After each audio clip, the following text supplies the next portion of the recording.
If you have any problems, please use the chat box to get in touch with them and they will be able to help you.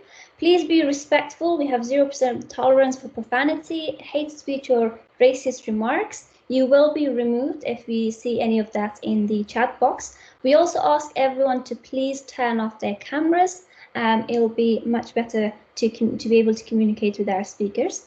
You will be muted, so all communication is through the chat box. So again, please write anything, any comments or any questions that you have in the chat box, or if you need any help. This webinar is in English, so if this is a barrier for you, please get in touch with a member of the team. We'll see what we can do. And again, during the Q&A, please ask your questions through the chat box.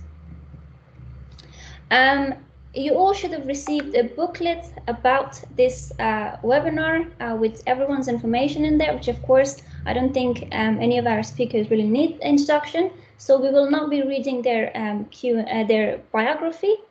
The question and answer session will be moderated by Ms. Anis Rizai and Mr. Yasir Ghanbari. So without further ado, I would like to ask Dr. Sima Samar to please take the screen, and she will be talking about being a woman in Afghanistan and the barriers that she has sort of faced and how she chose to challenge. Yes, good afternoon to everyone. I think it's afternoon everywhere, or good morning to the people if they are in the other part of the world. First of all, I would like to pay respect and remember the victims of violence in Afghanistan. As you already did, thank you for that. But we have to remember the victims of violence in the country in order to move forward for peace in Afghanistan. Why did I choose to challenge? I think one of the reasons that I choose to challenge and stand against all these issues was, first of all, discrimination. Discrimination, as you know, that I think this is a common in most of the societies, but particularly in countries such as Afghanistan. And when you are in conflict, then discrimination is double or triple in the society. Discrimination begins from the family as a girl. In most of the families, I think it's still going on in most part of the country. And also you can see it in the school, you can see in the society, you can see it everywhere in workplace. And that is something that, in my personal view, discrimination is always a main cause for violation of human rights. So you could see in the family, and when you particularly among our people, as common as they say, when the girl is born is one Y, and then if they die is another Y. So there's two Y for a girl to be born in a family.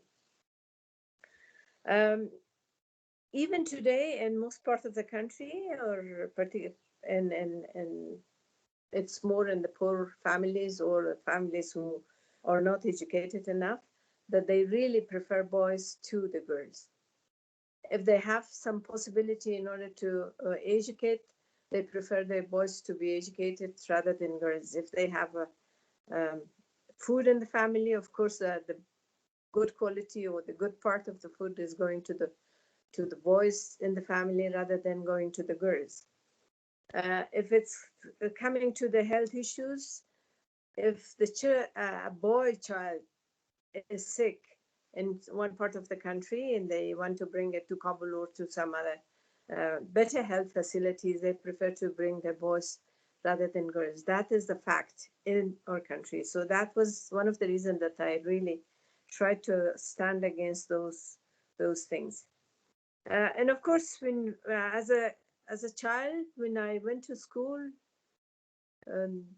because of my ethnicity, that was some kind of a I was particularly, not me, but all of my ethnic groups were seen as a second-class citizen in the country, and we were harassed by saying Hazara, Hazara. So I decided to stand against all these discrimination when I was quite young.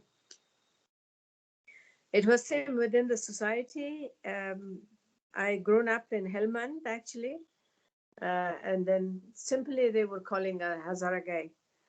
So that was something that we tried to prove that we are better and we are similar to you, or at least we are equal to you. So the discrimination based on your gender, based on your ethnicity, based on your religion, based on your language is so common in Afghanistan. The second issue that again related to discrimination was the injustice in the country. Injustice in the country, of course, it has a very close link with discrimination. But I could see the injustice in the family, again, in the country, in the school, and also in the society, based on anything. I mean, still in Afghanistan, a girl child is not in a position to choose her clothes. For example, a girl child is not in a position to choose which time of the day she can go out and which time of the day she can come back. I mean, as we count below 18 all child, not only, I mean, of course, we do not allow our 4-year daughter to go out anytime she wants, but we don't want our son also not to go out. But for a son who is 15 or 16 or 17 or 18 even, so the family are not really restrict too much of their movement, but it is a lot of restriction for the girls.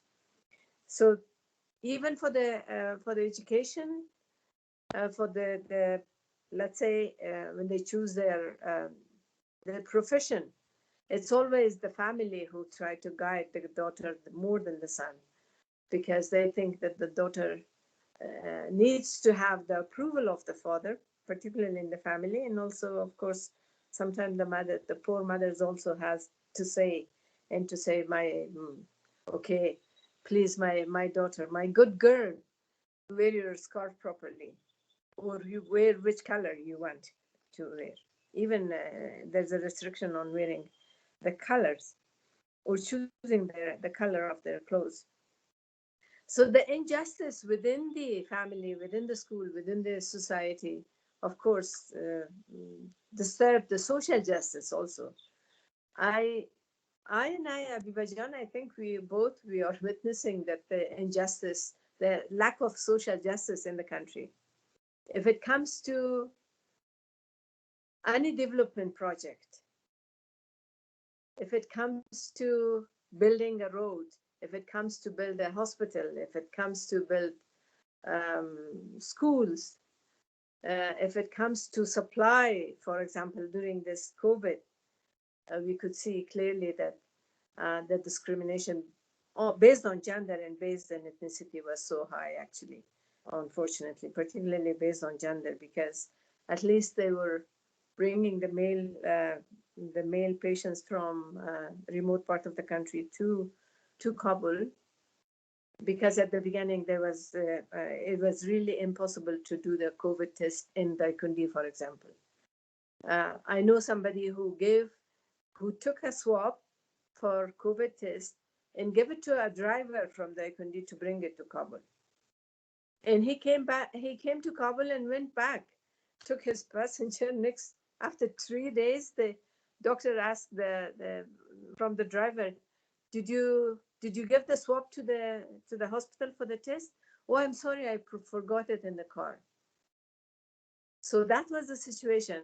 But maybe if it's a male member of the family, they will take the patient to Kabul rather than sending swab. And it was a female patient. She died before the result of the test comes back to Daikundi. So those were the reasons that I saw myself as a citizen in this country, and I keep seeing it. Unfortunately, I'm witnessing every day all these discrimination based on gender, based on ethnicity, based on language, based on our religion. So that's why I choose to stand against all these injustice in the country and try to prove that I am able to stand for some of these causes and some of these rights. And I keep saying that, in fact, our existence is a right. So we don't need to fight for it. So nobody can ignore our existence. So that's why I keep calling to different people, including to the politicians, that they have to acknowledge that we do exist. And that means recognition of our existence.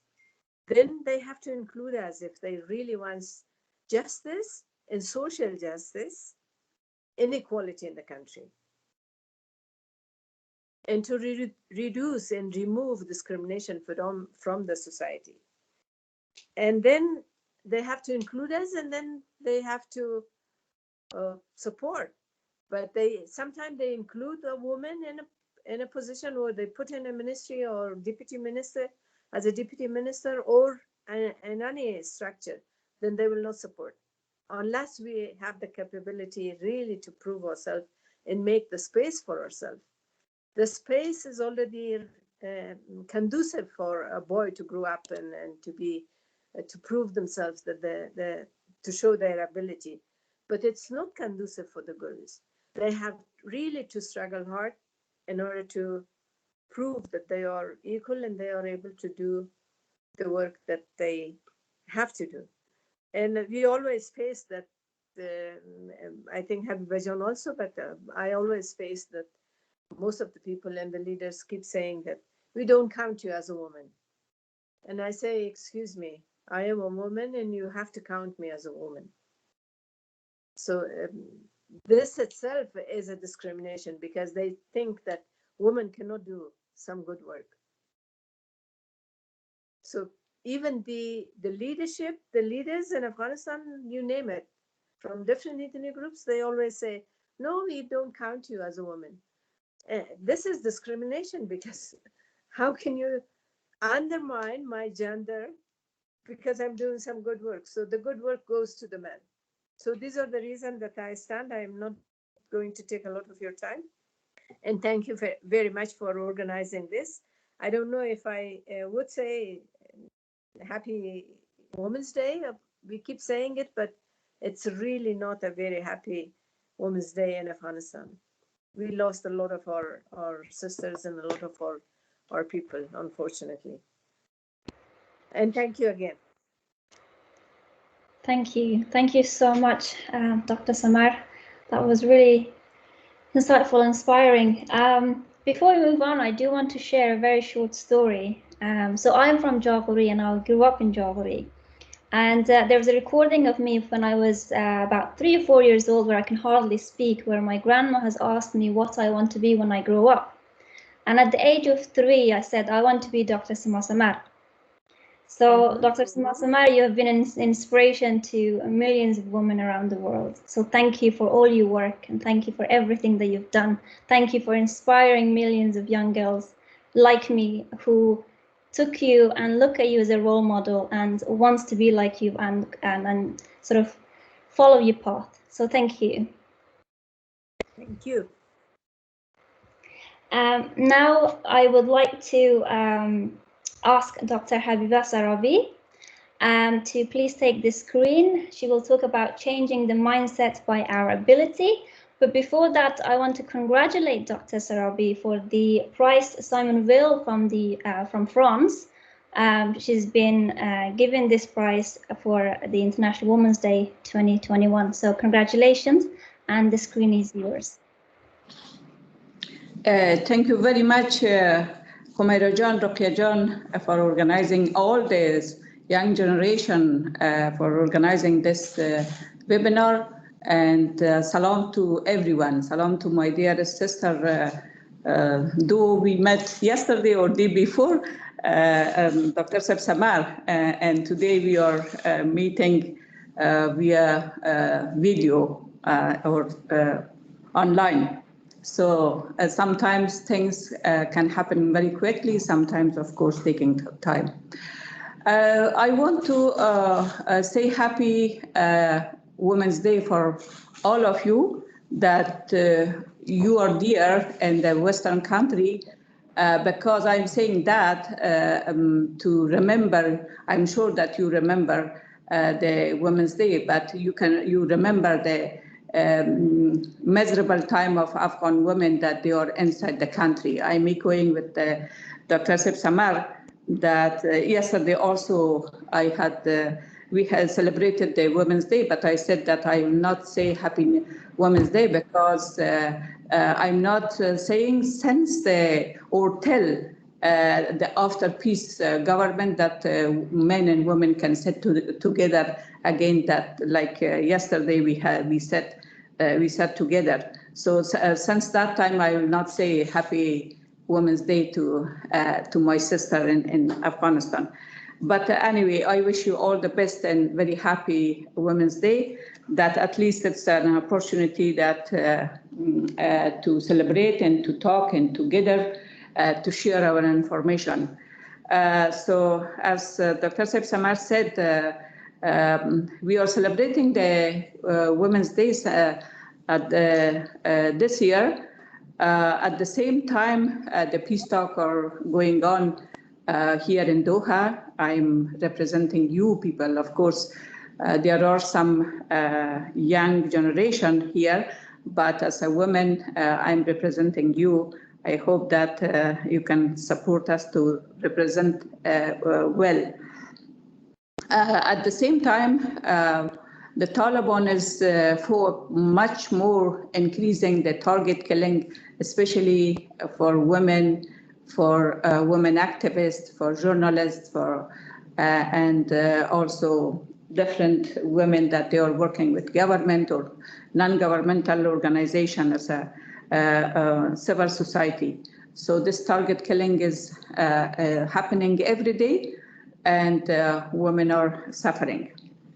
But if you can support us or mobilize ourselves the day like the 8th of March, put pressure to Taliban to have the ceasefire or stop this target killing. Of course, it will help us here.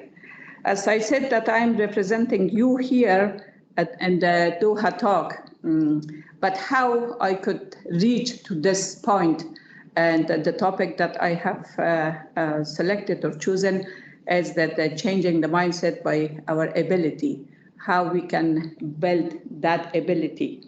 So I'm from a middle class family. I have 4 brothers, and I was the only girls in my family. But at the moment, of course, I have another sister who is from the third mother. But anyway, I always tried to be top because because always the first chance given to the boys. That's why I try my best to be on the top, to show my ability that I can do something, because community and society should believe that women can do something. When Dr. Samar challenging the government, the international community, all the other people, it is not only that she's talking. She has the ability to push people or challenge the people. And this ability also not only at the family, we have to prove ourselves within the family, as I did with my father, and always to be on the top and hard working students. So of course, the family member, the male member of the family, father and the others, will count on you that she will have some ability to do. So at the same time, we have to work very hard when we are on the official system. So the time that I was working as a governor, I remember that our judiciary system, or the judges that they were working with me together, they were telling me that, oh, I've never seen any male governor to work as much hard that you are working. I was working early in the morning up to late night. So late night, I returned back to the residence that it was out of the governor office. So they were surprised at how a woman can do this job and how she can be able to do it. So this is something that of course, it's very tough for women. It will be tough for women always to prove herself and for showing the ability to do the hard work that even sometimes it's harder than men. But for sometimes we have to do it and we have to prove ourselves. So beside that, we have to show our ability. Of course, the opportunity is also important that should be giving a seat or giving a space for women. If this opportunity couldn't give, of course, we were not able to show our ability and change the mindset of the community, especially men. So, for example, the first time, sometimes, let me to say like that, some people are against the quota system, but I am not. I am very agree with that, because sometimes when the quota system is happening or applying, it will be an opportunity, a gate for some capable people to show their capability and ability. So, for example, when this opportunity as a quota system given to me to work after Dr. Samar to the Ministry of Women's Affairs and after that as a governor, so it was a door for opportunity. So that's why I'm saying at the end, as a conclusion, that we have to invest on our capacity. The capacity, of course, will improve the capability and ability and will change the mindset of the people. And also make opportunity for the people, especially for women, that they have to show their ability and capability. Otherwise, if there will be no opportunity, if the family will not invest to their female children, of course, they cannot show their capability and ability. Thank you very much. Thank you so much, Dr. Sarabi. That was inspiring. For those who don't know, Dr. Sarabi is the first female governor in Afghanistan. So, Dr. Sarabi, thank you for paving the way for millions of girls in Afghanistan to be able to dream that they can make a change, that to be able to dream that they can be the leaders in their countries. So thank you for inspiring millions of Afghan girls, millions of Hazara girls who could not even dream of becoming in a position like where we have the ladies here and we have the wonderful, wonderful female leaders that we have. So thank you for everything that you've done for girls and for Afghanistan. And next we have Miss Fatimah Hossaini. Miss Fatimah Hossaini, again, her bio is in the booklet that we have sent you. She will be talking about challenges of an Afghan female artist and seeking peace through the soft power of art. And we are very delighted to be joined by young Afghan leaders who are making difference in their own ways, using different ways and different platforms. Do we have Miss Fatima with us? Yeah, we have. Hello. Okay. Hi, Fatima John. I think we can see you now. Okay, sure. Hello to you all, and thank you so much for having me today. It's a great privilege to be among wonderful women today in this panel and talking about my works. Actually, my works is not just about politics and I don't know about the political issues that every day we can hear in the world and in Afghanistan. I'm an artist, and all I can say is by my art, and I can, claim my voice by my artworks. Actually, Afghan women, as you know, have traditionally been given fewer opportunities than Afghan men in Afghanistan. And Afghan women are mostly known for their weakness rather than strengths. And years of civil war have fed even more info to this perception. And they are wearing burqas and I don't know poverty, everything that it's like about war in Afghanistan. Everybody knows these things about Afghanistan and Afghan women, but women's abilities are often overlooked and their voices go underhead, which makes people see the only one side of Afghanistan, the dark side. But whole concept of my works, as I always said, is femininity are at the center, is at the center of my artworks. And I just want to say a little about my journey in the to be an artist today. I was born in Tehran as a refugee, but still, after 27 years, they still call me a refugee, and I can't say anything about this.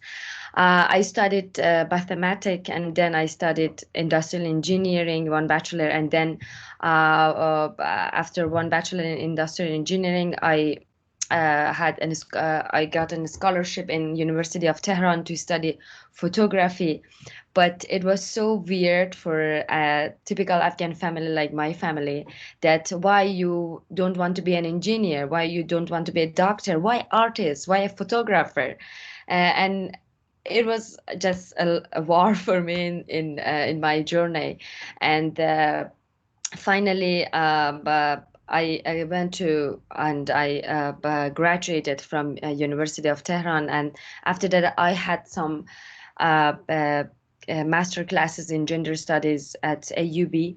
But all I want to say that it was started from my family, because as you know, because my father has just three daughter, and we should listen to him always that you should study like this, but it was so weird for them, and it was still they can't accept that why I moved to from engineering to photography. But I just want to say that art gives meaning to our life, and in a war-torn country like Afghanistan, a conservative society, women are an important subject that have been overlooked and underestimated, and art in our society. And always in my artworks, three subject was so important. It was about migration, because I was a refugee and still I'm a refugee, but and identity, and I was always it was always my challenge that what identity means to me, and I am from Afghanistan, and how I can get back to my roots, but I have some roots in Tehran, and these things. And also gender was always one of my subjects, because when I looked at the history of Afghanistan, and when today I am working in Afghanistan as an Afghan artist, it's really challenging for me, because my gender and my profession makes me double target, makes me more everything conservative about me, and puts more challenges on my way. But I just want to say that art gives meaning to our lives and help us understand our work. And it is an essential part of our culture, because it allows us to have a deeper understanding of our emotions. And it increases our self-awareness, and also allows us to be open to new ideas and experiences. And as I said, women was always, and femininity at the center of my artworks, because as I worked as an Afghan artist over 8 years, I attended to many exhibitions in all around the world, and many conferences as the Voice of Refugees, working with different agencies and different art fairs, festivals, and art galleries in the world. But it was always very, very challenging and heartbreaking for me, because when I traveled to other countries like I don't say it was Afghanistan, it was the neighbor, or it was in the Middle East, it was Europe. When I was in Austria, the curator asked me to send the photos with burqa, and in that time I was working on a new collection with showing a new generation of Afghanistan. And when I sent that photo collection to her, she said me, please Fatima, send us the photo collection with burqa. And when I asked why, and she said, because all over the world no Afghan women with burqa, so send the real things for me, not the thing that is not real. And it was so how can I say, in that time it was so heartbreaking. It broke me really. But after that, I passed the burqa, and I worked on most photo collection that you can see in my website, Khurasani Reflection, that it shows different face of Afghan women in Afghanistan. And also my recent project, it's appear in the Oyster, that I went in the middle of the conflicts and to create beauty and to talk and to show the soft power of art, that we can do it, as a woman. And in this photo collection, the beauty and femininity has been showcased and framed into a cover of diverse culture and traditions of Afghanistan. And I want to just say one of my stories and one of my challenges that I had. I was taking female portraits in a street in Afghanistan. I don't know, you know, there it birds markets like Kuche Kafurushi, and it's one of the most dangerous streets in Afghanistan that you can see any woman there. I went there with 4 girls, and no security, no other persons to protect us. And it was so challenging for me that I was there to create beauty, and I was there as a woman photographer. Even my camera was so sensitive for them, that why an Afghan girl here is doing such things to take the other girls' photos. And I just want to say that we have to make it normal, for people. Because when I was in Afghanistan in 2013, I couldn't see any Afghan women who talk about photography, who talk about art.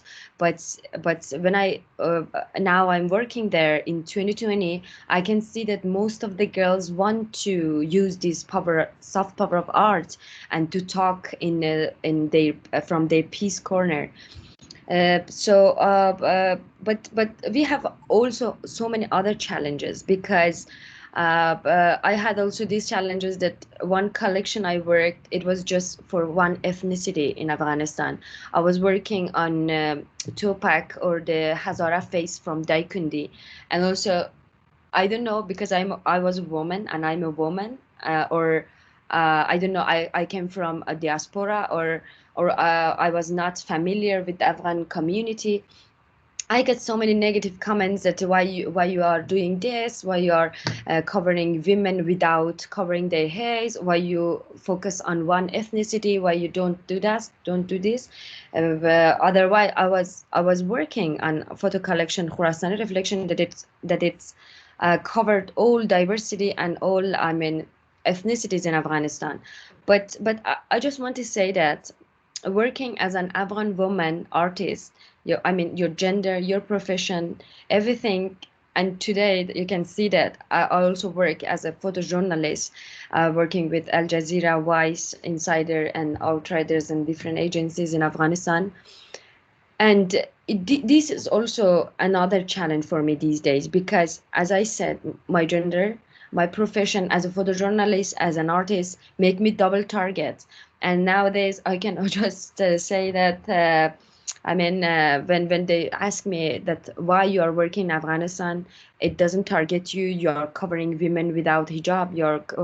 Without covering their hairs, with some different faces that nobody sees from Afghan women.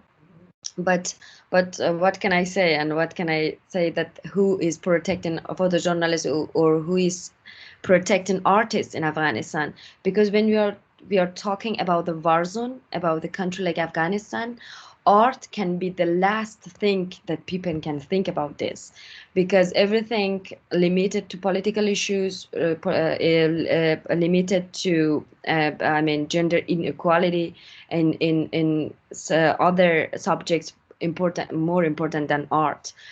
So I hope one day our Afghanistan, I mean, after peace comes, art can be a subject that all the people talk about this and respect artists like other people, and give them a seat to talk and to claim their voice by their art.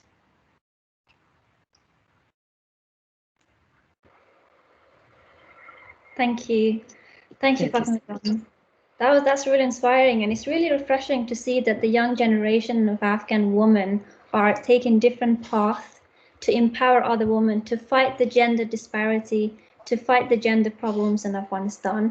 And this goes with our next speaker. We've chosen academia, Dr. Paniz Musawi Natanzi. I hope I pronounced your last name wrong. She will be talking about female prison populations in conflict with the law, how to challenge project-based access to justice, work and peace of mind in women's prison in Afghanistan in time of war and new liberalization. So, Dr. Paniz, the screen is yours. Tashakkur, Dr. Romero. First of all, I would like to deeply thank you, and Dr. Sima Samar, Dr. Sarabi, like Fatima John. I've known Fatima for 5 years. Days like this are so grim, but yet, like, listening to you reminds me of why even on days where I feel like I really, there's too much violence around us, we have to keep on struggling. It's for women like you that really educate us and teach us on being courageous and not giving up, also on days where we feel frustrated and scared. I would like to really say how honored I am to be on this panel. Thank you so much for your time. In the next 10 minutes, I would like to focus in my contribution on women prison populations and the question of how to challenge, especially project-based access to justice, work and peace of mind. By this, I mean mental health care in women prison in times of war and neoliberal reconstruction of the state apparatus. Now, as you might have seen in the bio, currently I'm working as a lead researcher for Peace of Mind Afghanistan, with a brilliant network of women who are from across disciplines, so psychologists, social workers, translators, artists, and we focus on really getting young Afghans as well as mature Afghanistanis into work and into these critical spots. My main argument for today, and I'm really looking forward to hear your feedback on this also in the Q&A, is that justice for women in Afghanistan cannot be implemented, practiced, and experienced in a comprehensive, coherent, and reliable manner as long as it depends on discontinuous and time-limited funding opportunities. So NGOization, I'm very much at the moment myself part of it, but I am not just a researcher, I'm also a woman activist, and this is why I do think it's important that while being part of the system, we need to continuously critically reflect upon how we can improve these structures. So I will shortly map out the contradictions I see in the application of the rule of law in ongoing war and armed conflict in Afghanistan at the example of women prisoners in conflict with criminal law. So I will not look at political prisoners at this stage, for time reasons primarily. In the second part, I hope to focus on the systemic challenges in the process of state building that prevent the creation of sustainable, reintegrative, and rehabilitative mechanisms that focus on the actual reintegration of women prison populations, as well as their children. I conclude with suggestions on how to challenge, through arts, advocacy, research, knowledge, and networks of cooperation, the isolation and devaluation of detainees who are in conflict with the law, because I think the devaluation of them and the absence of them as the so-called peace talks are ongoing is really problematic, because we consistently focus on political prisoners and the women who have been punished for crimes which can be, you know, discussed whether they're actually crimes, have been widely marginalized in this wide discussion on the release, especially of Taliban prisoners. So where's the definition of the absence of the rule of law, if we all agree? We can see this in the consistent and systemic practice of gender-based and sexual violence perpetrated against women and children. And by children, I include girls as well as boys.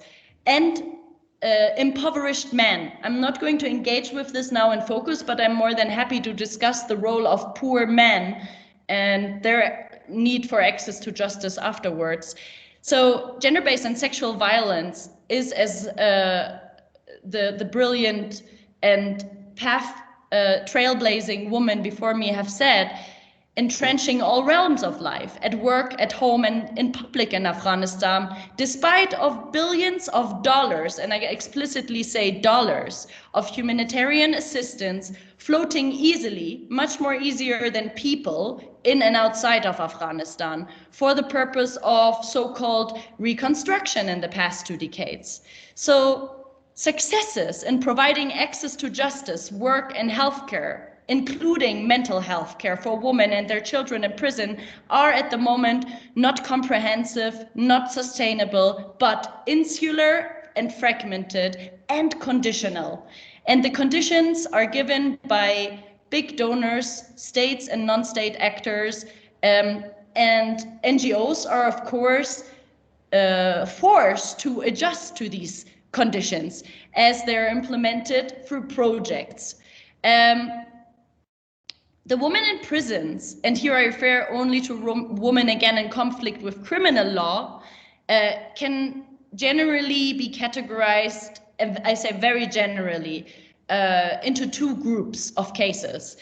I would suggest women who have committed a crime such as theft, murder, or conscious and willful participation in kidnappings or other forms of crime, as well as another group of women who are criminalized for what we are infamously calling moral crimes, right? That you also have in Pakistan and the Islamic Republic of Iran. So criminalizing women for running away from their legal guardians, their walis, usually the father, or if the father is deceased, brothers of the household, or the uncle, so the next male kin, or for having intimate relations outside or prior to marriage.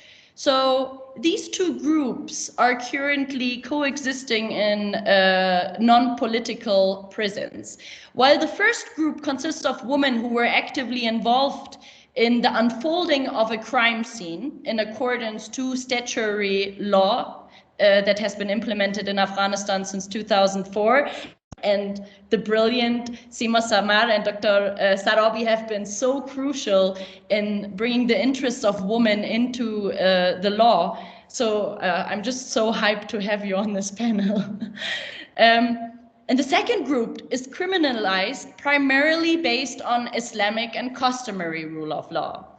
However, I would argue that both of these groups are subjected to long-term and systemic violence. As my previous co-panelists have mentioned, this systemic violence entrenches all realms of life. The majority, not all, but the majority of the women that we find currently in conflict with criminal law come from highly impoverished backgrounds, come from not urbanized spaces, have been highly isolated. They have mostly been forced into marriage. They have been forced into child marriage. They have been exchanged as part of badal, which means when families are not capable of paying the dowry for the girl, they're kind of forced to create deals between families so that my daughter goes to you and your daughter comes to me. So it becomes an exchange of daughters, or also sons. Or women become victims of butt. So in customary dispute resolution, it is the woman who is exchanged and then can be treated in however way that the recipient of the woman likes to treat her. So the systemicness and the ubiquitousness of exploitation, intimidation, humiliation, insult, beating, forced isolation, bullying, and just everyone telling you every day that you're worth nothing is horrendous to an extent that I wonder what happened to the billions of dollars. This is now the activist and not the researcher speaking. But I think it's really important, and this is why I really also appreciate the moment to remember, to have a moment of silence for the victims of this violence, because there is no limits to cruelty when we see the cases of the women in prison.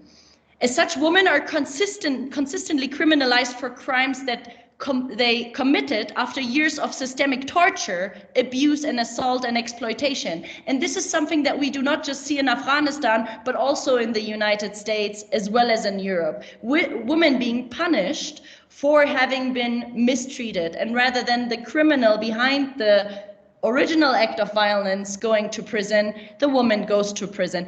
Now, the absurd thing is that EWAF law, which was endorsed by the President Karzai in 2009, but not passed by the two assemblies of the national houses in the Afghan legislative system.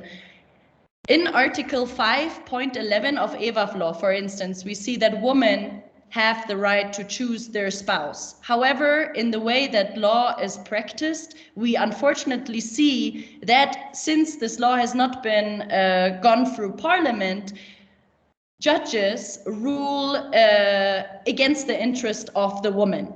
And this perpetrates the criminalization of these women who are consistently re-traumatized and taken away access to justice to become contributors to society. So my argument, to close it and to come to the challenges and how to challenge the humanitarian aid system, needs to change. At the moment, the NGOs are doing the work of the government. And as such, the government is very comfortable in doing most of its spendings into the military state apparatus rather than investing into child development, child education, youth support, access to scholarships, access to mobility for Afghan students so that they can participate in the International Division of Labor. And I'm not just talking about elite Afghans with access to Fulbright scholarships and access to English classes, because the majority does not have this access. And the big question is, how can we democratize this kind of access to avoid that the 10-year-old boy who's stealing today is going to murder tomorrow? And same for the woman.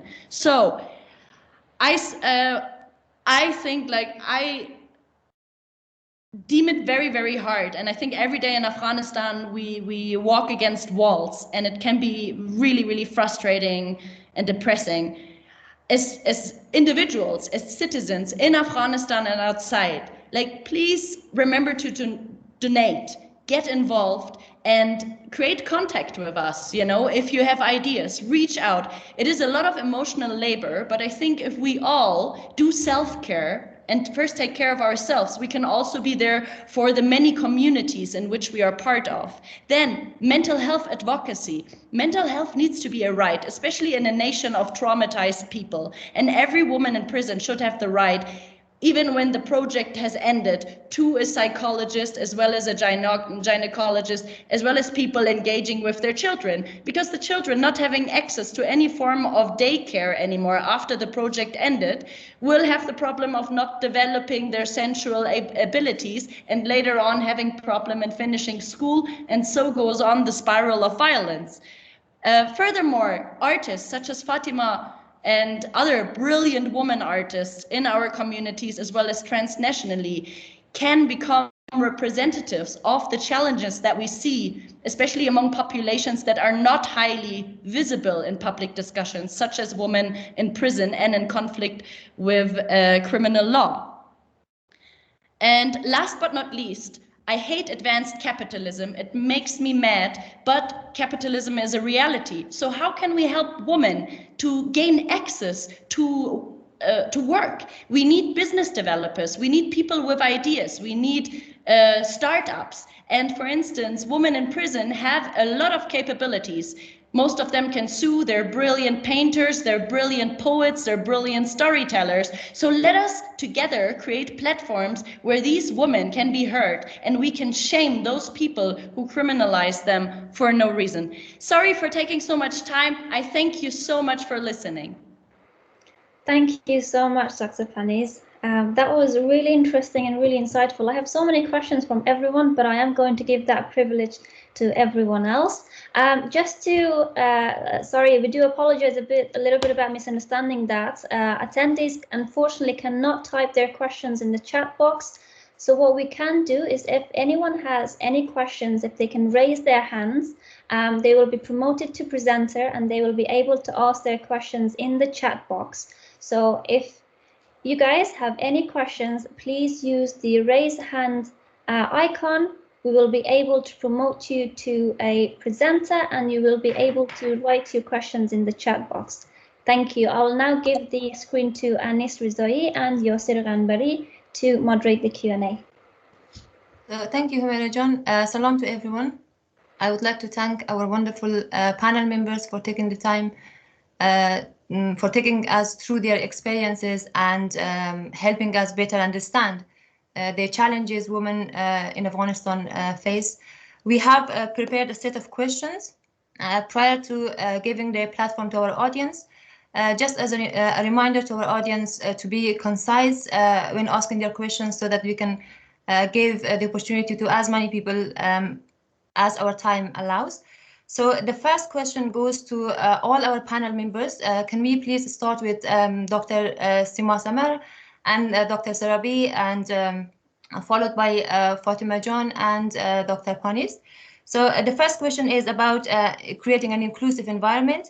So how can we foster an inclusive environment so that both men and women share and own the struggle for gender equality and women's rights in Afghanistan, as well as within our communities in Western societies? Can we have Dr. Samar to go first, please?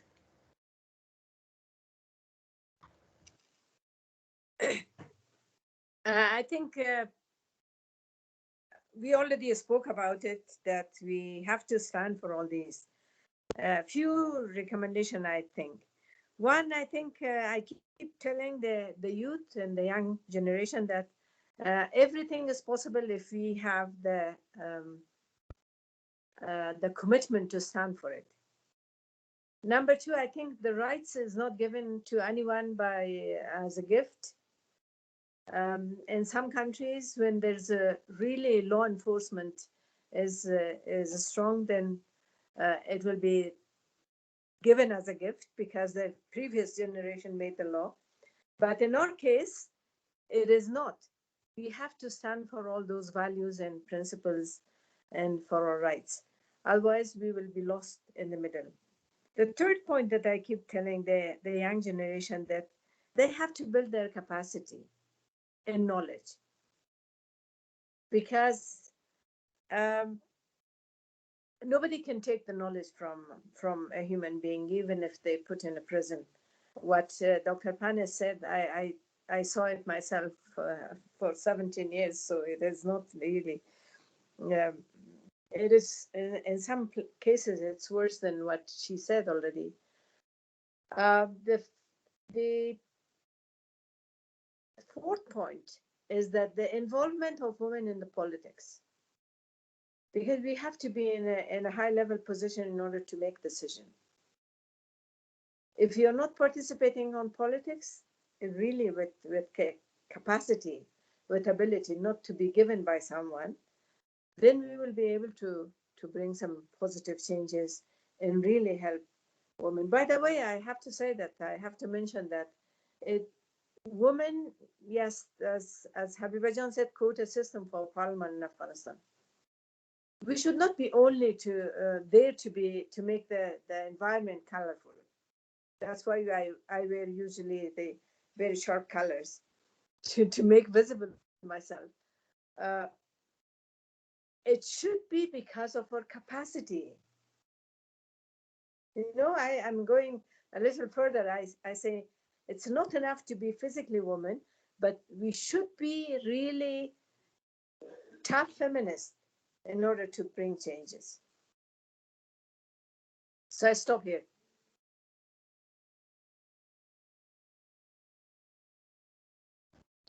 Can we have Dr. Sarabi, please, next? Okay, thank you. For the inclusive, how to make inclusive environment, first of all, from my point of view, law can give us the guarantee to do. Of course, the law enforcement somewhere is not working. For example, in Afghanistan, sometimes it's not working, but at least if we have the law, we can lobby for that. We have the advocacy program to how to enforce the law. But for the law enforcement, we have to have the very loud voice. This is the second point, that how to have this loud voice from different place or different where we have to keep to make a network. This network always is changing the experience, changing the voice, and the voice can be stronger and stronger and make us a change for inclusiveness. I totally agree with the thought of Dr. Sima Samar, bringing women on the decision-making body. So if women cannot be on the decision-making body, of course they cannot, do something on the law enforcement or in other places. Thank you. Thank you so much, Dr. Sarabi. Law indeed makes a major contribution. Can we have Fatima Hossaini next, please? Sure. Thank you so much for the question. First of all, I want to say that when we talk about gender equality and how we bring and how we can talk about this, it's all about that people from all the genders have equal rights, opportunities, and responsibilities. And I think everything is it's about it started from our own self. When women have, when the society or the community like Afghanistan share the important seats with women, and when also women have the self-confidence about education, about economic power and everything like this, so they have a voice and they have something to say. But in general, we should be critical of the way we are taught to expect men and women to behave based on their gender. We live in a more, I think, progressive time compared to the past when it comes to some issues regarding gender. But we need to remember that gender expectations are still exist in our culture, and it is so subtle that we hardly even notice. But there are some really simple ways we can help stop its influence, such as creating safe spaces for men to express the full range of their emotions and letting women know that their voice matters. But at the end, I want to say that no matter what gender someone's self-identity is, as there's no difference in our ability to make a change.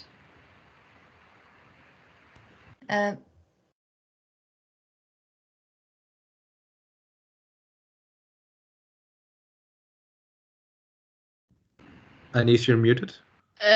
Sorry, I lost my electricity. There it is. Okay.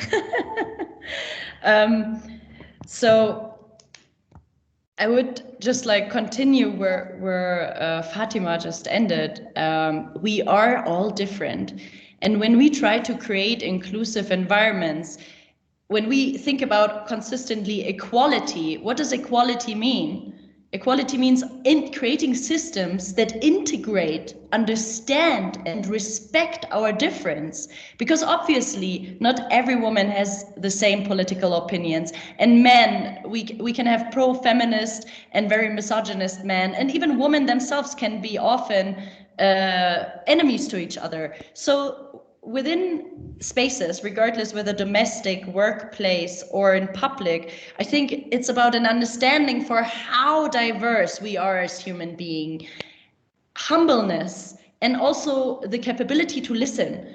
I think for myself, like, everyone has biases. Everyone often thinks that we know exactly how the other person is feeling. What happens if we actually ask the person how they are feeling and do not make assumptions? And this counts particularly for privileged, people who have never been subjected to discrimination, who think that discrimination does not exist because they've never experienced it. So I think listening is really the first step towards creating a kinder atmosphere in which we can actually develop systems where everyone can be welcomed and have a place.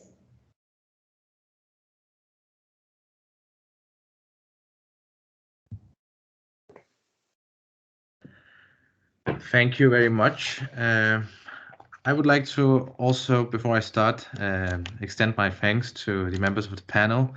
You guys are both personal heroes of mine and vessels of the hopes that so many of us have for the future of Afghanistan. Now, this next question may seem also is an extension of the one you've just answered, and I'd like you all to try and answer it in the same order, please. And it might seem simple. It is, why are gender inequality issues not a big concern for men in patriarchal societies, particularly in Afghanistan? Now, some of you already in your presentations have touched upon this, but I suppose perhaps lodged in this is also the fact that we Afghans in Europe also deal with inequality between men and women, although the countries here are not plagued by war, not plagued by deeply rooted inequality in its structure. And we are also struggling with getting men involved in this fight for equality. So perhaps some what your thoughts are on that, and also maybe what a single solution or the best solution to countering it would be. And Dr. Samar, if you could start. Yeah. Thank you. Thank you. I think it's the question of power and controlling. We as a human being, I mean, you can see even among any living items or living whatever. I mean, even in among the vegetable, when you see the one which is more strong, they take more sun and then more space rather than the one which is smaller among the vegetables. So this is the case in human being also. It is a question of controlling. It's not only in Afghanistan. I think the whole world is patriarchy. As Habiba was talking about the peace process, when they in Washington, when they decide about the withdrawal of their troops, or in London, how many women are involved? I faced a question from somebody from your parliament, who was the head of the foreign relation. She asked me long ago, it was 10 years ago, maybe, or 12 years ago. She said, the rights that the women in England got it in 200 years. Sima, you want it in 10 years? And I said, yes, because I don't need to follow your step. I already have your example. I don't need to follow, to wait for another 200 years in order to reach to your position.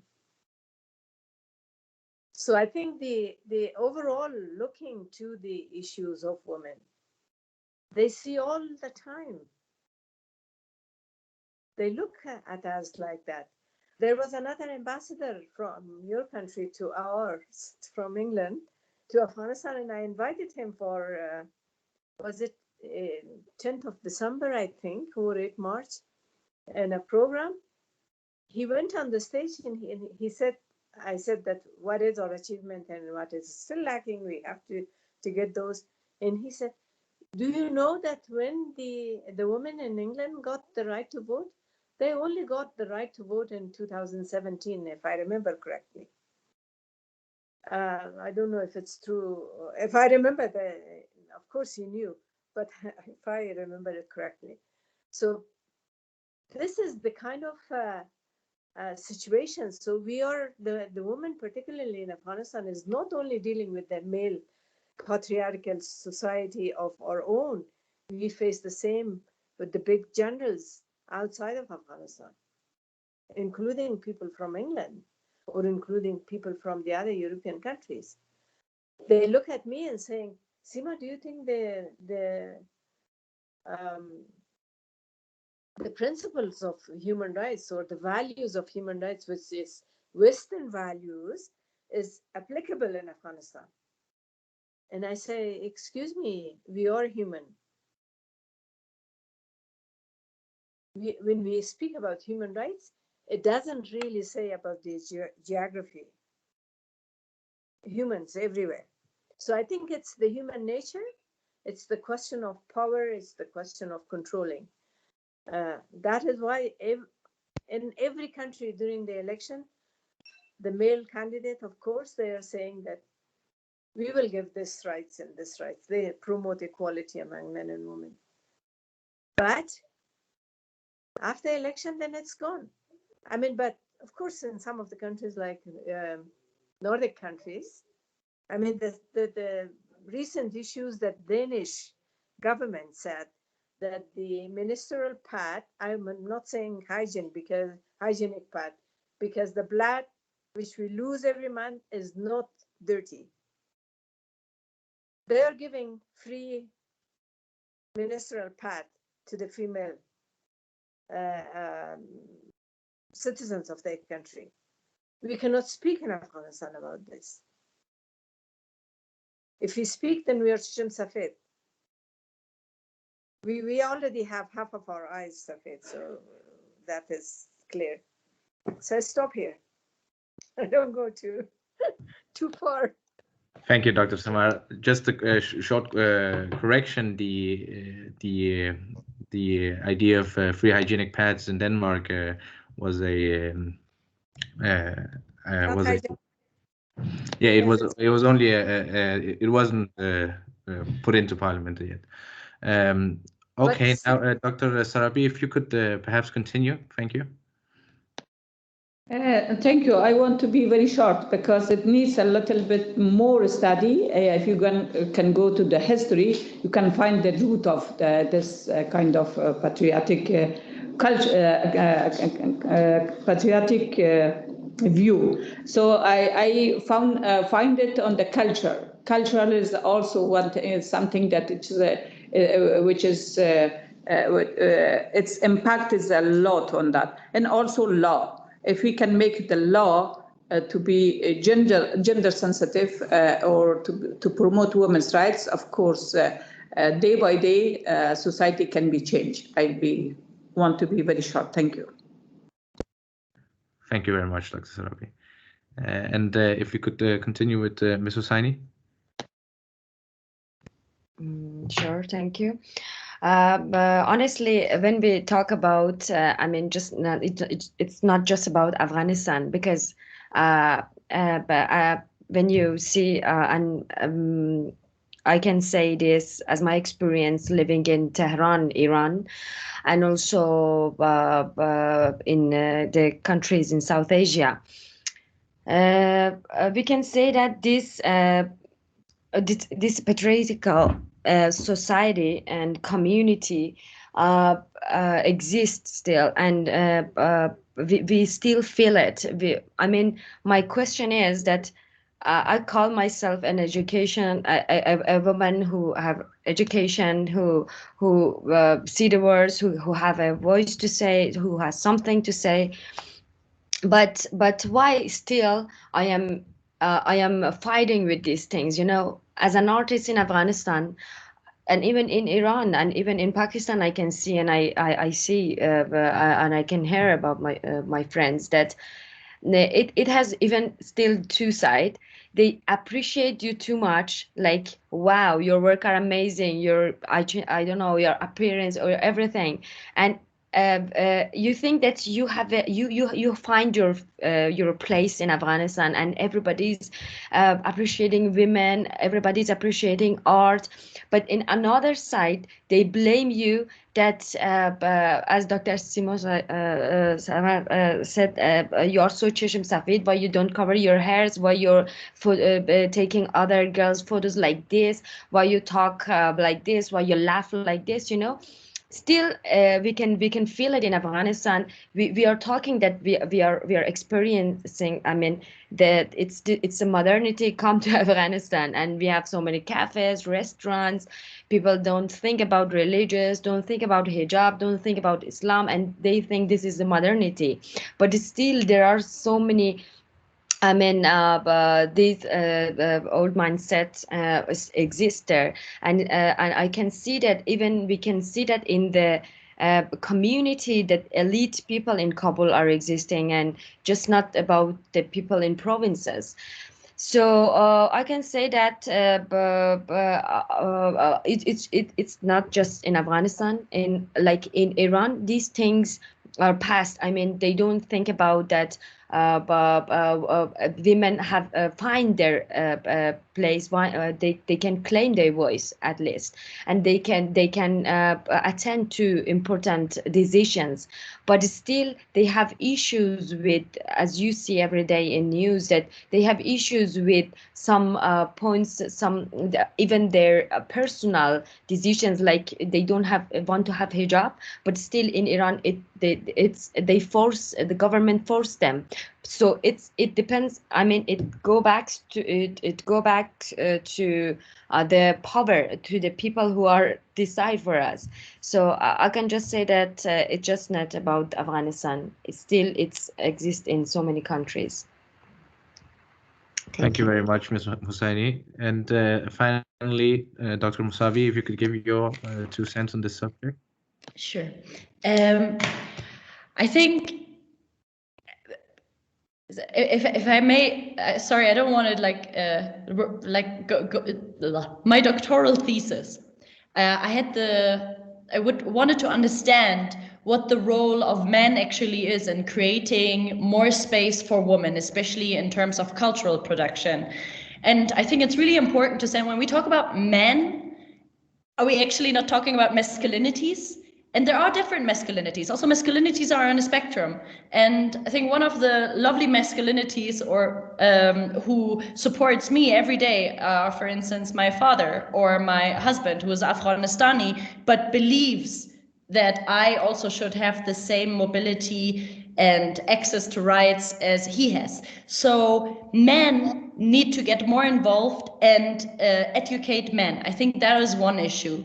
Another thing, especially in Kabul, there are a lot of prejudices about what feminism is about, what woman activism is about, what women in politics, what kind of intentions they have. There are a lot of myths around women. There is slut shaming. So we need to really work on creating spaces in which we can sit with men and educate each other about our perspectives and perceptions of each other. And I think as such we can de-universalize men, because at the moment we speak about human beings and we actually refer to men. So we need to open up and look that also man is not just, there's not just one form of being men, but many forms of men. And it is also the responsibility of men to get involved, because they are the privileged gender, and in order to disturb the way that the patriarchal system is controlling women's bodies, shows that many men are extremely afraid of us.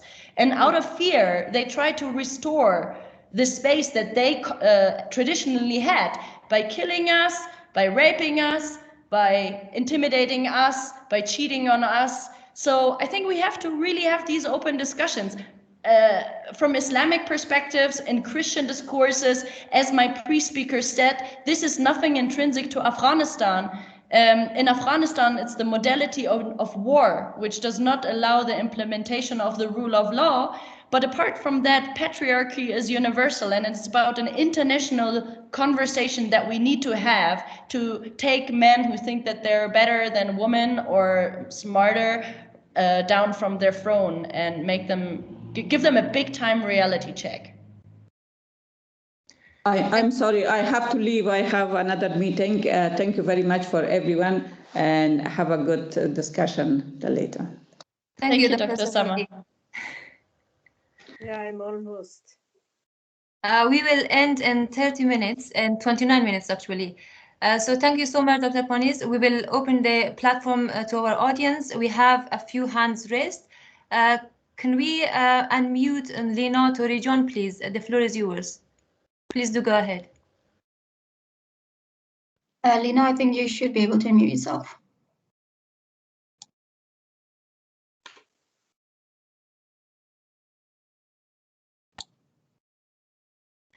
I think there is some technical issue. Lena cannot unmute herself. Can we please unmute Lena John? She should be able to. She should be able to unmute herself. She did unmute herself for a second and then mute. There she is. Hi there. Can you guys hear me? Yes. Yeah. Thank you so much. Sorry for that. I think I have bad internet. My name is Lena. I'm a Master of Public Policy candidate at the Blavatnik School of Government, University of Oxford.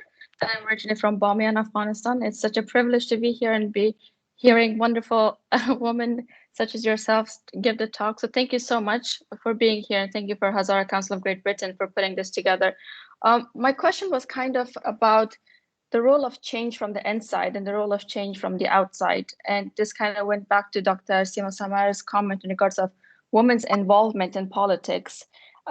If she saw that more of as a domestic thing within the country, because some of us, unfortunately, for various reasons, we had to leave the country and may not be a space for us to be able to be involved within that change within the country. So I'm just really curious to hear from our guests, what are your suggestions and comments in regards to being agents of change still for your country, for a place that you love and you deeply and passionately care about, but you still want to do work from the outside? Thank you so much. Yes. Thank you, Lena. Yeah, can we have Dr. Samar, please go ahead. I think it's a question of commitment. It doesn't have to, I mean, you don't need to be physically in Bamiyan, for example, but you are privileged. You can sponsor 2 girls from Bamiyan to study, to get a bachelor or master degree from Kabul, which is not very expensive. This way you bring change within the society, inside Afghanistan. Because the strongest tool in order to promote equality, to promote human rights, to promote development in a country is education and knowledge. Nothing else can change. If we give a proper education to men and women, then we actually make the environment more peaceful. I mean, my family, for example, I don't have the problem. Nobody can do domestic violence against me right now. I mean, when I was young, when I was child, what is different because we were 11 children, so it was really crowded. But because the person or my husband or my brothers now, I mean, they know who I am and what they cannot force me to do what I don't want to do. So that is the reason. When I compare myself to my cousin, for example, my cousin is not educated and I had the education. So we have a big gap, big difference between us. As we say in Persian, Zamin Osman fark bore. So I think that you can do easily. Choose 2 girls to study. It's not expensive, 100 whatever money you have, pound will help somebody to study. I mean, 100 pound per maybe 2 months, 50 pound per month will help somebody to stand on their own feet. or give £500 to somebody to start a small business. Fatima can say that it works. Fatima John, you know it will work. If somebody has £500 to start a small business. Yeah, it absolutely works. For example, to sell chips in Bamiyan. Thank you, Dr. Samar. I think I do share that that perspective. Can we have Fatima Hossaini, please, to go next? Fatima Hossaini, sorry. So sorry. Sorry. Can you please say the question again? I was writing something. Lina John, could you please repeat your question? Thank you.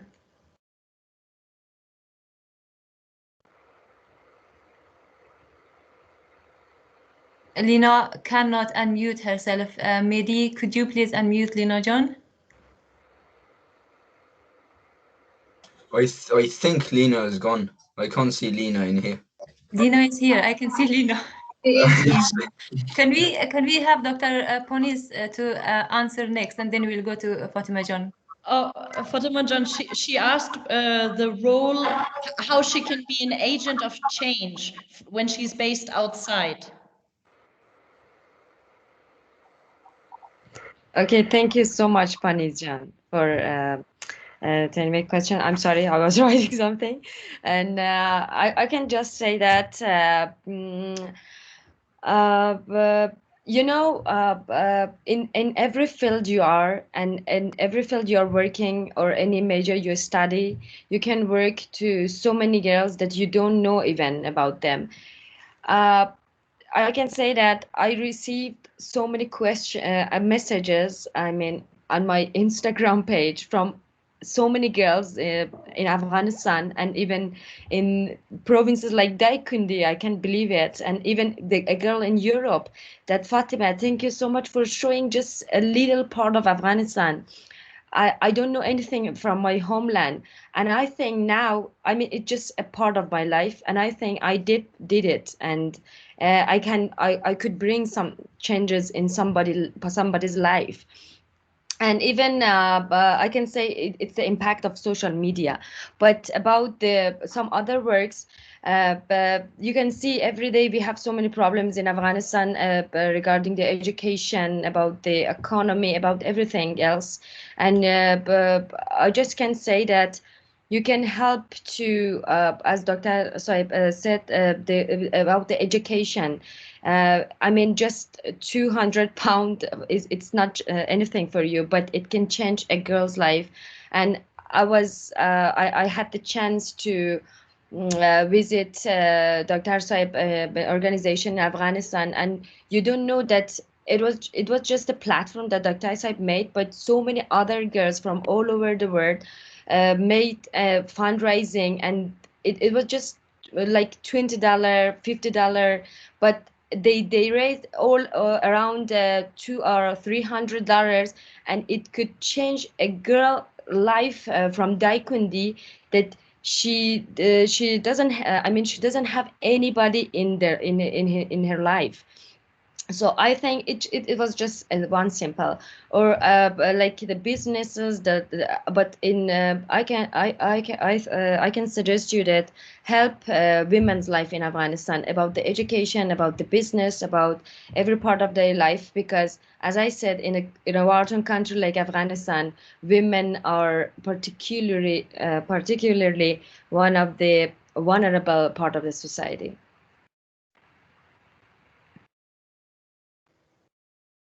Thank you so much, Fatima John. Can we have Dr. Panis, please? Tashakur. I would also add to this, Lina, that, for instance, one way is distributing the work of Fatima Hossaini, you know, or of other Afghan artists. Starting in your university exhibitions, lectures on Afghan literature, and using Afghan culture as an occasion to do fundraising.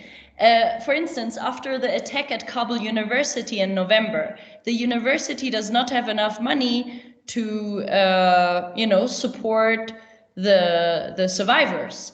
and provide psychosocial support. Like many students never came back since the attacks. So for instance, another thing that you can do, fundraising for these particular causes via Facebook or via other platforms. In your own community, I think, because also, of course, in the UK and in Europe, we have thousands and thousands of people being subjected to migrational movements between Afghanistan and the West.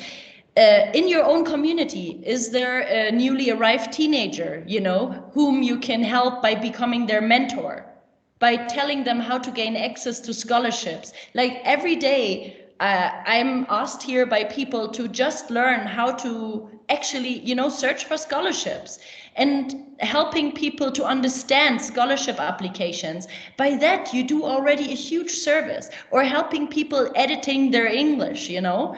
And these are the little things that can help someone, especially people who have no access to big time money to, you know, pay an editor £1,000. You can do this for free and help someone to, you know, also take part in the game of applying for higher education in particular. Thank you very much to each and every one of you. We have Mahtab Askari. If you can unmute yourself, and we'll have your question, please. Hiya, my name is Mahtab, and my question is for Dr. Sima Samar.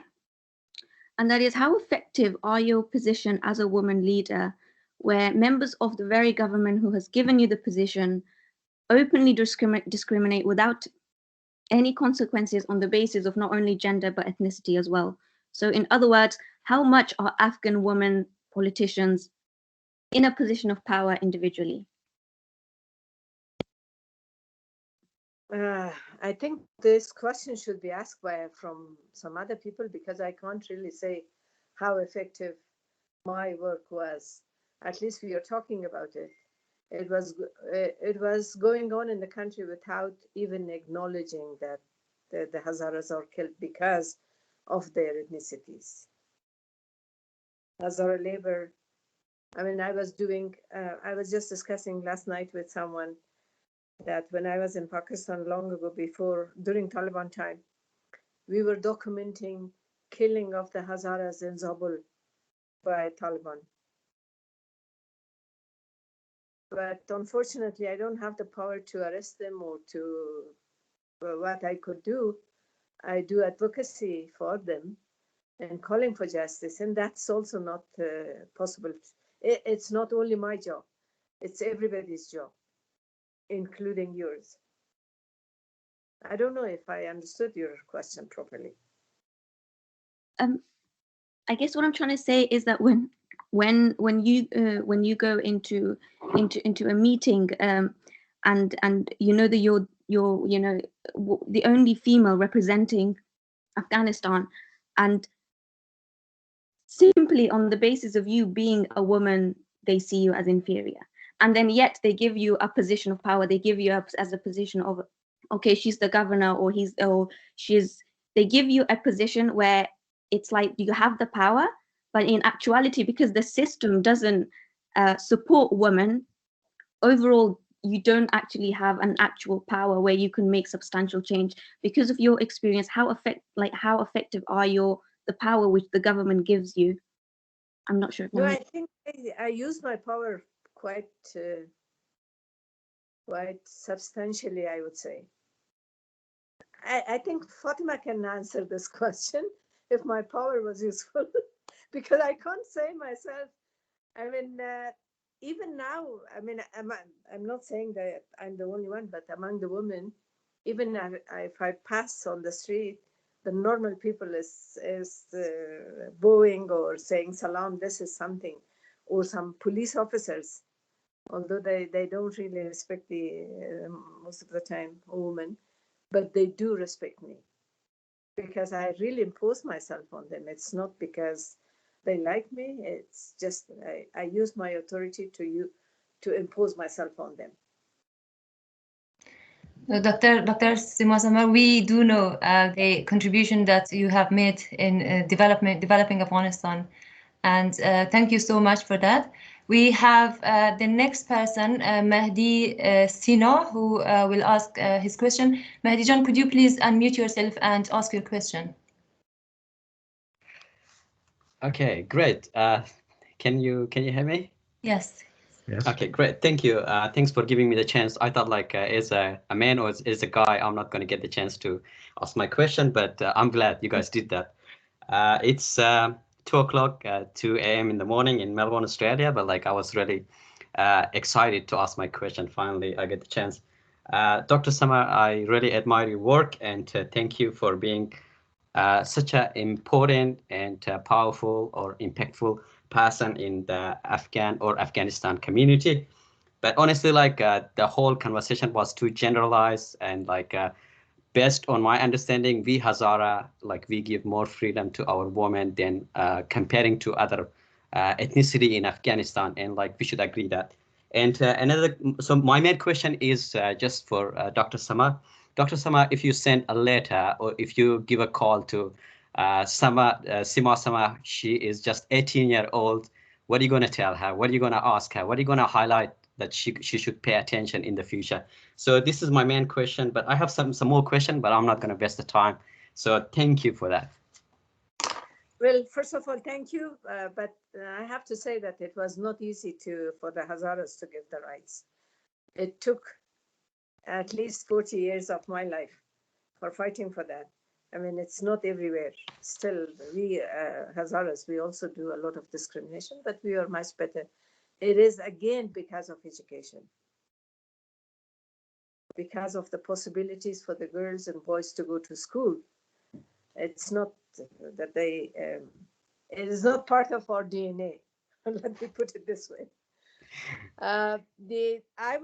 I'll ask the girl to build her capacity and with building her capacity and getting more knowledge, she will have the self-confidence. When you have a self-confidence and knowledge, then you can do whatever you want.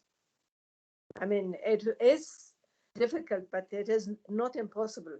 I always keep telling the girls that everything is possible if you have a commitment, if you have the self-confidence to do it. Who would have imagined that we will have a ski team, a female ski team in Bamiyan? Because let me tell you another story, because in 1995, I went to Bamiyan. And I was, a group of few women were making carpet, not carpet, gilam. And I stopped the car and I wanted to take photo of these women because we pushed the United Nations to go to Bamiyan. So we had a big delegation. It was only one female among the 25 Afghans, which was me. And there was another woman from Austria, and she was working with the UN. So as soon as I came down from the car and tried to take a photograph of these women, all of them ran. All of them ran. They were afraid that they could not recognize what is my gender. And they were running, the other Afghan men, they were laughing, saying, Madare ola dida, Madare ola Hazara mefahme chi ast. They were shouting, crying, actually running, because they were afraid which kind of a suspicious. They were very suspicious what kind of a human being or animal I am.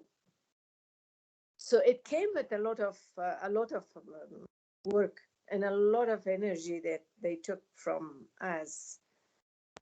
From me personally, I'm talking about my own work, that how difficult it was to establish a school in Hazara. They looted the hospital. They looted schools. They took everything from the school, the cement, the window, the door. But we resist. So with resistance, with standing against those negative action, we were able to bring some positive changes. The first round of girls from Daikundi, when I came as a minister in Afghanistan, I was in Pakistan. The first batch of girls who studied only until 6th grade, and we didn't have a teacher for them to teach them the higher classes. So the first 12 I brought it to Kabul to study in Kabul. So they were all graduated from 6th, but we pushed and put them in the 10th grade in Kabul, in one of the schools. And then at the end of the second part of 12th grade, I sent them to Joguri in order to be eligible to be in the dorm. That is the first batch. All of them has a good job now. At least some of them has master's degree from Afghanistan. So those kind of activities, those kind of action brought some changes. And it is still places in Hazarajat also that really violate the human rights of women and very put a lot of restriction on girls. So we are not angels. We need to be pushed enough. Thank you so much, Dr. Samar. Dr. Panis, you have your hand raised. Do you have any comment? Would you like to please go ahead? You are muted, by the way, Dr. Panis. Tashakkur. I just wanted to actually ask Dr. Samar, because I was just in January in Bamyan's districts of Soiron and Kohan Mart. And now, while the Aga Khan Foundation has been extremely active in Markaz Bamyan, there is a complete lack of access to water, as well as access to women health care in Kohan Mart and Soiron. And one of the reasons that I experienced, and I would be interested in your opinion on this, as well as Fatima John's, I saw that Sharm and Nang, despite the Hazara community being so avant-garde and pushing visual art in Afghanistan ahead and pushing for Masalan Jumbish Roshanoi, right, and articulating political rights, we still have, especially in the rural areas, the problem of the gossip of people determining women's mobility. And I would be really interested in how you encounter this issue currently in the contemporary era. Yeah, I think the other district of Bamyan is much better than Saigon and Kamar. One of the reasons in Kamar, we had a lot of Jamiat Islami before, and now part of it is Taliban, part of it, unfortunately. And when Taliban took Bamyan, they joined Taliban. So that is one of the reasons. It was so difficult to bring some girls from Kamar in order to be trained as midwife. This was shame for those people. So it took a lot of energy in order to do that. I saw the two ladies, one from Kamar and one from Saigon recently, and I was trying to help them with establishment of literacy course for women. I spoke with the Ministry of Education, but although we have, the system should work, but the system is not put in place because we have a new minister, and she tried to change the staff and the program. Shuhada had a Shuhada organization which I established, but I'm not really, all the other colleagues are doing the work. They had a clinic, and we sent a couple over there, and they were threatened, and we had to evacuate them. So it's really difficult because, again, the mindset of the people are really still Talibanized or Taliban style. So unless we change their mentality and their attitude, again, through education. Dr. Mosavi, your hand is still raised. Do you have a follow-up? Is that you? Okay, that's good. Well, we're gonna keep up with the male representation and give the right to ask a question to Azad Hamidi. So if you have a question, please go ahead. Hi, thank you very much. Thank you for the organizers of this event and this webinar. I'm a journalist based in London. My question is directed to Ms. Samar. How do you feel about Taliban now having almost 50% of the power in Afghanistan? And how do you feel about the deal of the peace again? Are you hopeful in any way that the peace is going to come within accepting that Taliban is going to be still in power and having 50% of power? And if so, how do you look at the eyes of other women and tell them what they should expect? Should they still accept everything and all the violations that Taliban did for years and years, more specifically on the Hazara ethnicity in Afghanistan? Or is it time for women in Afghanistan to start a revolution and take the power? And do you think an Afghanistan with the power in the hand of women would be a much better Afghanistan than it is now? Thank you very much. It's a long question, although I really got hungry because it's almost 7:30 p.m. Anyway, I will answer your question. I think there's a reality, unfortunately, in Afghanistan that we have Taliban. We like it or not, they do exist. By the way, the recent proposal of the American on power sharing, it doesn't say 50-50. And I'm hopeful in case if we have election, the Taliban will not win, because the Taliban Minister for Vice and Virtue and the Minister of Foreign Affairs, Mutawakkil and Maulwi Qalamuddin, both stand in 2005 to be member of the parliament. Both of them did not win the election. So I think if we really still keep the system, the democratic system, they will not win the election. And the other problem is that we had 49 countries soldier in Afghanistan, which they also commit a lot of violation of human rights, and we could not win the war. So we have to find a way. And in fact, me personally, I keep calling for justice. That's why I'm maybe I'm too selfish to say that I was championing the transitional justice in Afghanistan. I'm the loudest. Actually, I had an interview the other day here with AP, Associated Press, and she was going to see Gulbuddin Hekmatyar after she was talking to me. And I said, can you please tell him that you came from, you were late because of me? Take my name in front of him and see his facial expression and write back to me. She wrote back that when she said that, yeah, I was with Sima Samar and I just came here. She said that he smiled, but it is a scary smile. So you can understand that how nicely I'm accepted by Gulbuddin Hekmatyar, or people like him, because he also killed a lot of us. And I think either war continues or we would have a kind of ceasefire.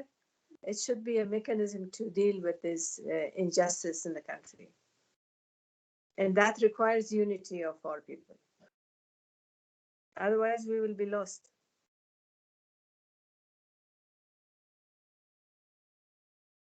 Thank you so much, Dr. Samar. Although we are having such a fruitful conversation, we are running out of time, unfortunately. As a last person who will ask his question, we'll have Khaliqyar Abdul Azim, and then we'll end the session. Khaliqyar, please, could you please unmute yourself and ask your question? Hello, everyone. Can everyone hear me? Yes, we can hear you. Yes, I would like to ask a short question from Dr. Sima Samar. I'm just telling you that you did a fundamental work on advocating for human rights and awareness of society. And I am the summary of what you have done. I studied the school that you built. and currently I'm studying in Czech Republic my master degrees. So you plant the trees and they are grown, and you're now collecting the fruits of that. But one thing that I would like to address is that we all talked about education, awareness, and stuff. But the one thing that I would like to ask Dr. Sima Samar, if one day you're going to write a book or a path, how you achieved where you are right now, for people after you, for the women after you, I would like, how would you write that? My question is this simple: how would you write that? But my main point is that from experience, the time that you started to advocate, were there any law, were there any education system? No. What made you today, Dr. Sima Samar, was not educational, was not law written nicely in the book. What made you Dr. Sima Samar, I think, is that you believed on yourself. So I think we should teach our women, our Hazara people, community, to believe on self. If somebody tell us that you're a woman, you cannot do anything, should you believe or no? No matter if you're even educated, you have PhD, if you believe that, you are a loser. So I hope we should also emphasize this part, which is like believing in ourselves, trusting ourselves, trusting that we are beautiful, trusting that we are smart, trusting that we are no less than anyone else. I learned, I'm here in Czech Republic, a country who just recently transit from communism to democracy. So I see these people too. There was no American to take their hand to bring democracy for them. But these people, I saw so much documentary about these people. They believed on themselves.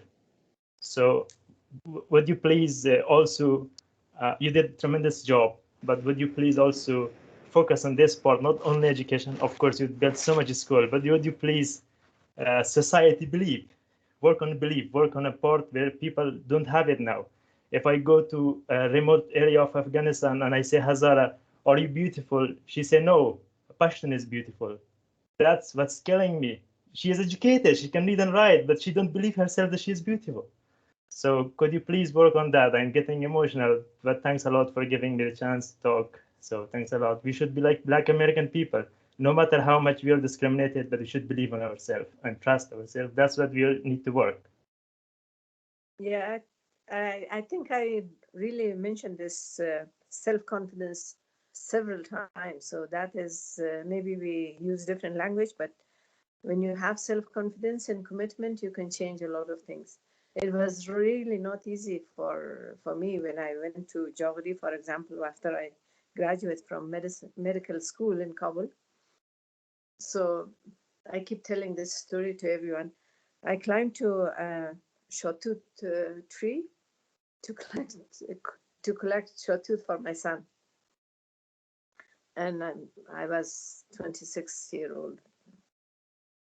So my mother-in-law was watching me from far away, and she was trying to tell me that don't do it. And I didn't understand. I thought maybe because the tree is not belong to us, so it's somebody else. I'm stealing shawtooth. And then I didn't came down because I said I'm already up, so I have to collect shawtooth. So she came.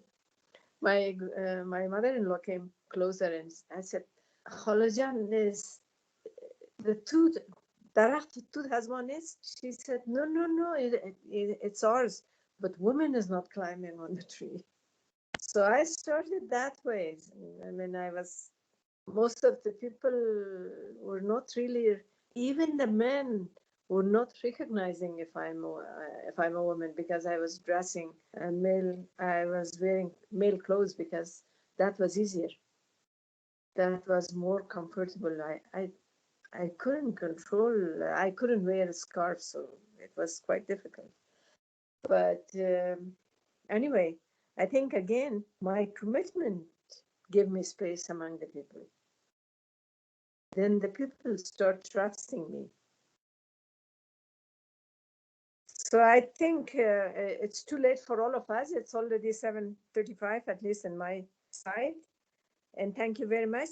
So please, it's good that you started this, but move a little further than only humanitarian. It's really needed. It's a question of saving the life, but go for a better project. Thank you so much, Dr. Sima Samar. Thank you for sharing your story. I think we can learn a lot through sharing our stories, and in order to understand the challenges that we as individuals face in Afghanistan, especially as women. So we will end the conversation here. I would like to thank everyone, especially our panel members, for giving us their time and insight. We learned a lot. It has been a learning journey for me, and I hope it's the same for everyone else. And thank you so much for our audience who attended and stayed until 2 hours. We are already 6 minutes past the time. So once again, thank you so much and have a wonderful evening and happy International Women's Day. Thank you everyone again, to our wonderful trailblazers. Sorry, before we go, I know it's really late, Dr. Sima Samar, I know you're hungry, I do apologize. But in terms of Hazara identity, Hazara Council of Great Britain is working really hard to decolonize Hazara identity. So please follow us on social media. We will be talking about Hazara identity and how we can decolonize it. Again, thank you all so very much. Happy International Women's Day. Thank you. Thank you.